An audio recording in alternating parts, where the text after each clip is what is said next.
কখনো কি গভীর রাতে একা বসে ভেবেছেন, আমি এত আল্লাহকে ডাকি, তবুও আমার মন শান্ত হয় না কেন? আমি এত দোয়া করি, তবুও কেন নিজেকে বদলাতে পারি না?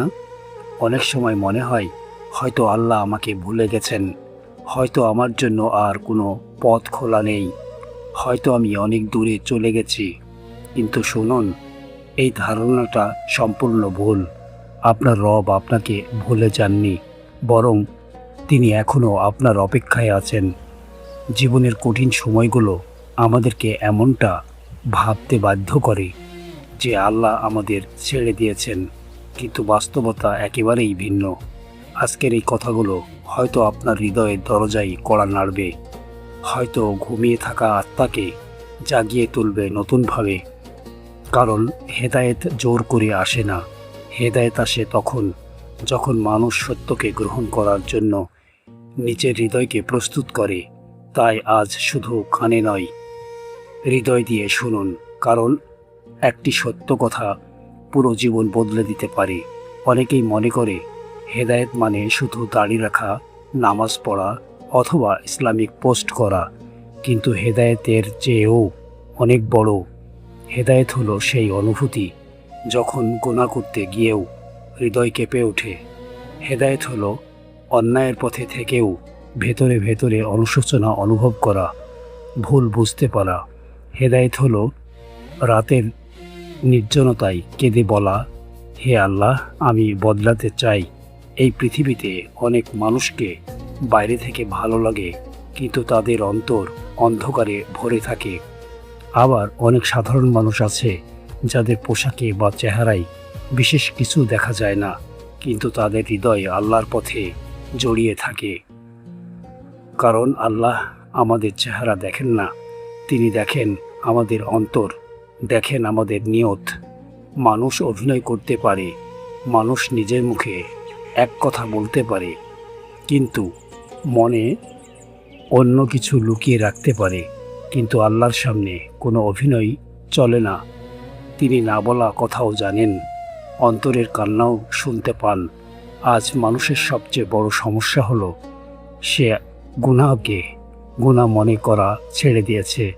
মিথ্যাকে স্মার্টনেস বলা হচ্ছে, অন্যায়কে স্বাধীনতা বলা হচ্ছে, হারাম সম্পর্ককে ভালোবাসার নাম দেওয়া হচ্ছে, বেপরদাকে আধুনিকতা বলা হচ্ছে, গান বাজনাকে বিনোদন বলা হচ্ছে। শয়তান কখনো কাউকে একদিনে ধ্বংস করে না, সে ধীরে ধীরে মানুষকে পথভ্রষ্ট করে। প্রথমে নামাজ থেকে দূরে সরায়, তারপর কোরআন থেকে, তারপর অনুশোচনার অনুভূতিটাই হৃদয় থেকে মুছে দেয়। একসময় মানুষ গুনাহ করেও ভেতরে কোনো কষ্ট অনুভব করে না। এটাই সবচেয়ে ভয়ঙ্কর অবস্থা।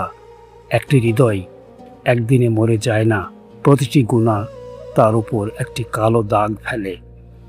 একটি মিথ্যা, একটি হারাম সম্পর্ক, একটি অহংকার, একটি অন্যায়, এভাবেই ধীরে ধীরে হৃদয় অন্ধকার হয়ে যায়। তারপর নামাজ পড়েও শান্তি পাওয়া যায় না, কারণ শুধু শরীরের সেজদা যথেষ্ট নয়, হৃদয়েরও সেজদা প্রয়োজন। মনকেও আল্লাহর সামনে নত হতে হয়। তবুও আসার কথা হলো, আল্লাহ এখনও আপনাকে ডাকছেন।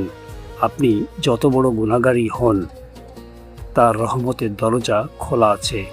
আপনি হয়তো হাজারবার ভুল করছেন, কিন্তু আল্লাহর রহমত আপনার সব ভুলের চেয়েও বড়। শয়তান বলবে তোমার দ্বারা আর হবে না, কিন্তু আল্লাহ বলেন, আমার রহমত থেকে নিরাশ হয়েও না। মনে রাখবেন, তওবাকারী মানুষ আল্লাহর কাছে অপছন্দের নয়, বরং প্রিয় বান্দাদের একজন। মানুষ ভুল করবে, এটাই স্বাভাবিক, কিন্তু ভুল করার পরেও যদি অনুশোচনা না আসে, সেখানেই বিপদ।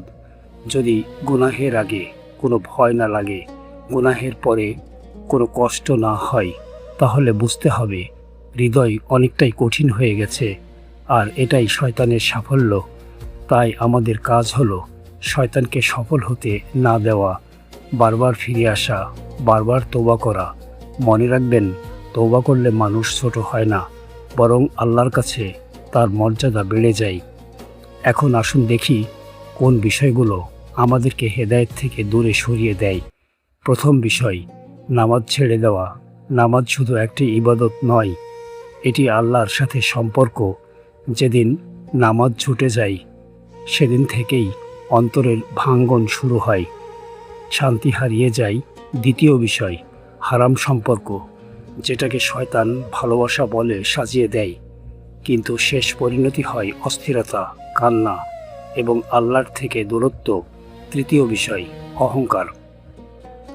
ইবলিসদের পতনের কারণও ছিল এই অহংকার। যে মানুষ নিজেকে সব কিছুর মালিক মনে করে সে কখনো সত্যকে সহজে গ্রহণ করতে পারে না। চতুর্থ বিষয়, খারাপ সঙ্গ। আপনি কার সাথে চলেন সেটাই আপনার ভবিষ্যৎ গড়ে। যে বন্ধু আপনাকে আল্লাহর কথা মনে করায় না, ভালো কাজের পরামর্শ দেয় না, সে প্রকৃত বন্ধু নয়। পঞ্চম বিষয়, দুনিয়ার মোহ। মানুষ দুনিয়ার পিছনে এত দৌড়ায় যে আখিরাত ভুলে যায়। মনে রাখবেন, একদিন সব কিছু রেখে চলে যেতে হবে, শুধু আমলই সাথে যাবে। তাহলে হেদায়েতের পথ কি? প্রথম পথ হলো তৌবা। সত্যিকার তৌবা মানুষকে বদলে দেয়।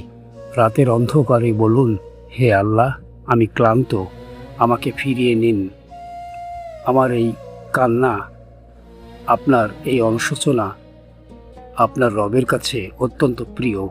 দ্বিতীয় পথ, কোরআনের সাথে সম্পর্ক। শুধু পড়া নয়, বুঝে পড়া। প্রতিদিন অল্প হলেও কোরআনের কাছে আসুন, দেখবেন হৃদয়ের পরিবর্তন নিজেই অনুভব করছেন। তৃতীয় পথ, নামাজকে ঠিক করা, কারণ নামাজ মানুষকে অন্যায় থেকে দূরে রাখে। চতুর্থ পথ, একাকী আল্লাহকে ডাকা, বিশেষ করে তাহাজ্জুদের সময়, যখন সবাই ঘুমায় তখন আপনি আপনার রবের সামনে দাঁড়ান, কথা বলুন। পঞ্চম পথ, মৃত্যুকে স্মরণ করা। নিজেকে প্রশ্ন করুন, আজ যদি মৃত্যু আসে আমি কি প্রস্তুত? শয়তান সবসময় বলে পরে তওবা করো, কিন্তু মৃত্যু কখনো পরে আসে না। তাই আজই শুরু করুন, এখনই শুরু করুন, কারণ আগামীকাল আমাদের হাতে নেই। ইতিহাসে অনেক মানুষ ছিল যারা একসময় গুনাহে ডুবেছিল কিন্তু বদলে গিয়েছিল। একটি আয়াত, একটি উপদেশ, এক ফোঁটা কান্না তাদের জীবন বদলে দিয়েছিল। হয়তো আজ আপনারও সেই দিন, হয়তো আজ আপনার হৃদয় জেগে উঠবে।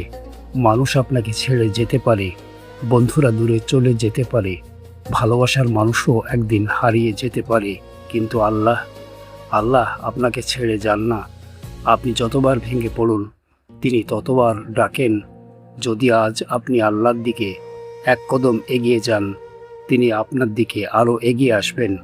মনে রাখবেন, দুনিয়ার সবচেয়ে বড় সফলতা টাকা নয়, খ্যাতি নয়, সবচেয়ে বড় সফলতা হলো আল্লাহর হেদায়েত পাওয়া, কারণ হেদায়েত ছাড়া মানুষ বেঁচে থেকেও মৃত। তাই আজ সিদ্ধান্ত নিন, আপনি বদলাবেন, আপনি নামাজে ফিরবেন, আপনি আল্লাহর দিকে ফিরবেন। আর যদি সত্যিই অন্তর থেকে ডাকেন তাহলে ইনশাআল্লাহ হেদায়েত আপনার জীবনেও আসবে। মহান আল্লাহ আমাদের সবাইকে সত্যকে গ্রহণ করার তৌফিক দিন, সঠিক পথে চলার শক্তি দিন। আমিন।